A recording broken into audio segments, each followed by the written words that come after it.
তিনি কারো হইতে দূরে নয়। আমার প্রিয়রা, এতক্ষণ যারা শুনছেন আপনাদেরকে বলি যে আপনি যে নতুন হয়ে থাকেন আপনি চ্যানেল সাবস্ক্রাইব করবেন, পাশে থাকবেন। প্রথমেই আমার এই ভিডিওগুলো আপডেটগুলো আপনারা নোটিফিকেশানগুলো পেয়ে যাবেন।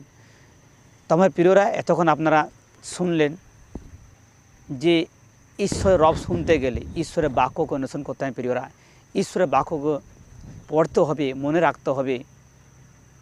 দেখুন, কোনোটা ছেলে আর মেয়ে পরীক্ষা করছে, সারাটা বছর সে কোনো ক্লাসের মধ্যে দিয়ে কোনো সাবজেক্ট নিয়ে তিনি পড়াশোনা করছেন, আর পরীক্ষা বসার পর তাকে যদি অন্য সাবজেক্টের কিছু প্রশ্ন দেওয়া হয়, আমার প্রিয়রা, তারা কিন্তু উত্তর দিতে পারবে না।